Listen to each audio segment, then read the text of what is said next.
In the annals of Islamic history, few calamities rival the devastating incursions of the Mongols. Known for their ferocity and dreaded reputation, their advance was like a shadow looming over Islamic lands. Cities, upon hearing of their approach, fortified themselves with walls and mustered armies, yet all was in vain. The Mongols, adept in the art of war and destruction, entered without encountering any resistance. Once inside, they unleashed a torrent of horror. Men fell in flames, children were massacred, women endured the most dreadful of fates, and riches were plundered without mercy.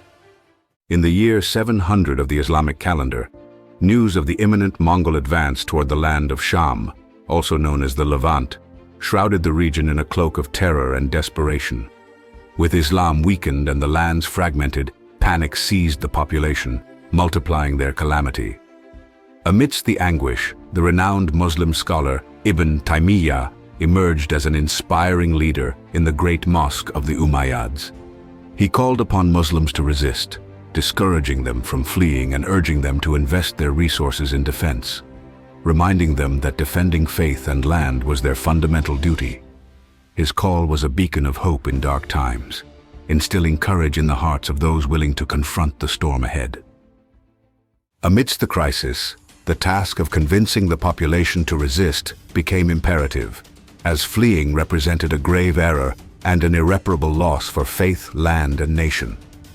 A prohibition on traveling to Damascus without the caliph's permission was enforced, halting the exodus and bolstering the spirit of resistance. Rumors of the Sultan's imminent arrival from Cairo stoked hope, and people prepared to confront the challenge with renewed fervor. Despite the shortage of soldiers in Damascus, all capable of fighting were summoned to join the city's defense. Thus, 5,000 fighters gathered in anticipation of the Sultan's army, leaving Damascus populated but unprotected. The city became a community united by prayer and hope, as everyone eagerly awaited the news that would determine their fate. The devastating news of the Sultan's decision not to come to Damascus struck the population like a harsh blow. Amidst desperation and anguish, the rains compounded the suffering, transforming the land into a quagmire and leaving homes in ruins. Amidst the enemy's advance, Ibn Taymiyyah, the esteemed Islamic scholar, made his way to the soldiers of Damascus, instilling courage and hope in their hearts. With the words of the Quran as his guide, he recited verses that bolstered their resolve and reminded them of God's mercy for those who respond to violence with righteousness. He spent the night with them, sharing in their sacrifice and commitment. The next day, he set out for Cairo with a messenger, seeking to persuade the Sultan and the Caliph to return and confront the Mongols alongside the people of Damascus. With courage and determination, the Islamic scholar advocated for the protection of Syria and the unity of its people, reminding the Sultan of his duty to answer the call of those who sought him as their rightful leader. People wondered, how can they be our rulers and sultans while we are their subjects, and they are responsible for us? Joy filled the streets of Damascus, which had lost all hope, as slanderers spread rumors and the Tartars drew nearer. With a resolute voice, the Sultan of Damascus declared that each was responsible for their own life, plunging women and children into tears and anguish. The agitators and slanderers continued to sow fear among the people, reminding them of the defeat suffered against the Mongols, when despite numerical and military superiority, Islamic armies were vanquished. Deserters drew parallels between the current situation and that past defeat, pointing out that the Tartars were now stronger than ever, casting uncertainty over the outcome. The proclamation in the city was clear. To stay in Damascus meant becoming easy prey for the enemy. Faced with this grim outlook, people had no choice but to flee to the desert, mountains and forests, desperately seeking to save their lives. As Ibn Taymiyyah, having persuaded the Egyptian Sultan, was still on his way back from Egypt accompanied by Egyptian armies, the Tartars, bolstered by alliances with Armenians and Christians, were at their zenith. Upon Ibn Taymiyyah's arrival in Damascus, tension was palpable, prices soared, and suffering was keenly felt. However, comforting news arrived. The Tartar king had decided to retreat due to rains and floods that devastated their forces, delaying the conquest of Damascus. This unexpected turn of events marked a reprieve for the Muslims, with souls calmed and soldiers returning to Damascus after holding their ground. 4 full months elapsed, marked by unparalleled perseverance. Days and months passed, ending the year 701 and ushering in the year 702 of the Hijra. On the 18th day of the month of Shaban of the same year, the Muslim army, ready to confront the Tartars who had occupied Aleppo and Hama, instilled fear once again in the inhabitants of Damascus upon seeing the numerical superiority and strength of the Tartar army. Aware of their uncertain fate, people told each other they were destined to be defeated and humbled by God.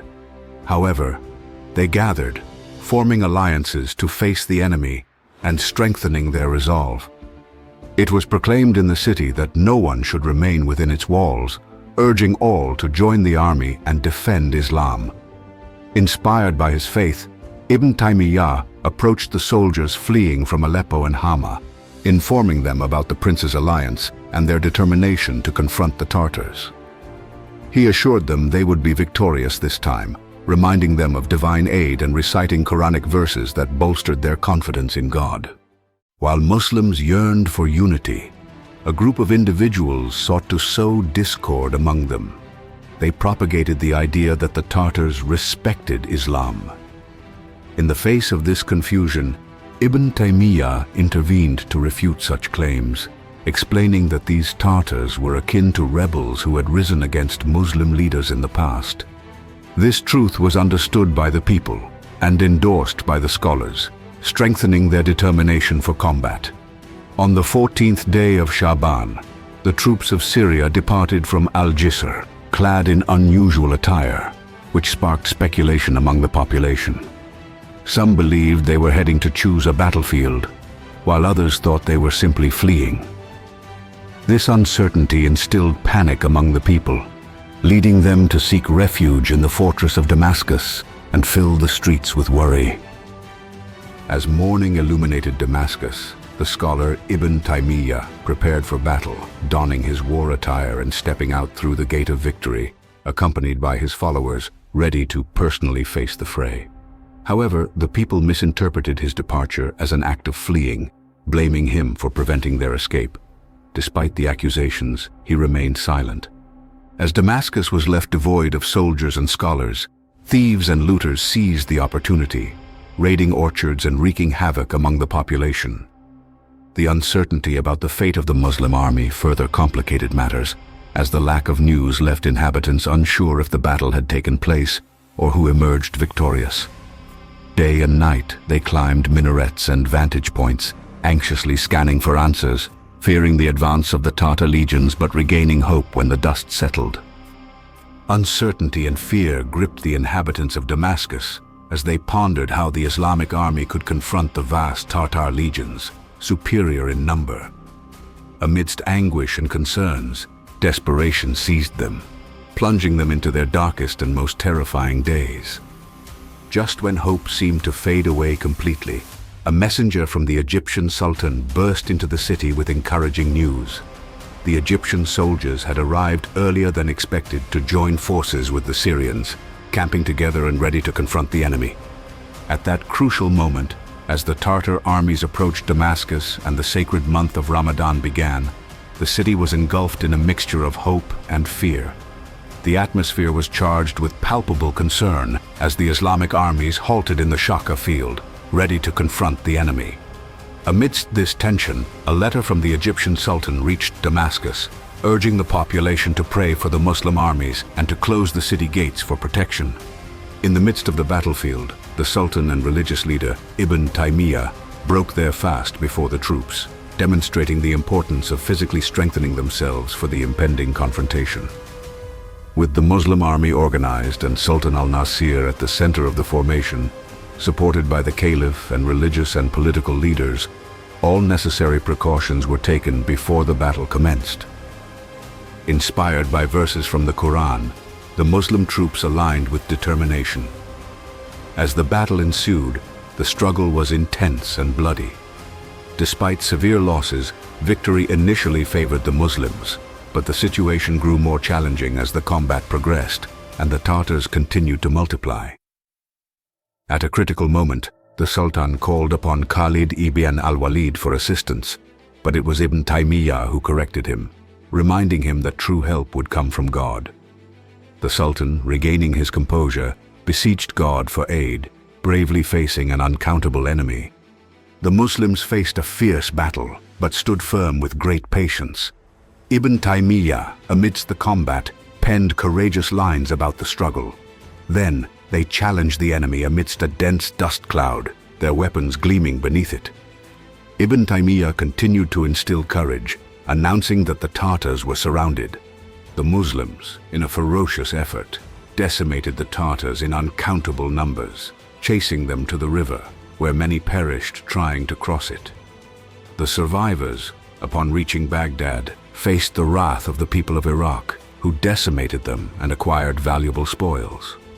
The Tartar unity was shattered, their dominance came to an end, and it was a decisive victory for the Muslims. This news spread throughout the Islamic world, filling believers with joy and gratitude. Ibn Taymiyyah, the Sultan, and their followers, accompanied by the spoils of the Egyptian and Syrian forces, celebrated this victory with great joy and gratitude to God. The people gathered in the streets to welcome the heroes of the battle, expressing their gratitude and admiration for their bravery and leadership. Ibn Taymiyyah, the Sultan, and the Caliph were hailed as the saviors of Damascus and the guardians of Islam. Amidst the celebration, prayers of thanksgiving were offered in the mosques, and food and gifts were distributed among the needy. The victory was celebrated not only as a military triumph, but as a symbol of the strength and unity of the Muslim community. In the days following, festivals and ceremonies were held to honor the fallen and recognize the sacrifices made by all. The Battle of Shaqhab was engraved in history as a moment of glory for the Muslims. Despite this, Ibn Taymiyyah would tell his admirers, "I am just an ordinary man." This battle marked the end of Tartar dominance forever. We conclude the Battle of Shaqhab, a milestone that transcends mere military victory to become a vibrant symbol of the strength and unity of the Muslim community. We invite you to be part of this ongoing narrative. Join the conversation, subscribe to the channel for more inspiring content, and share your reflections in the comments.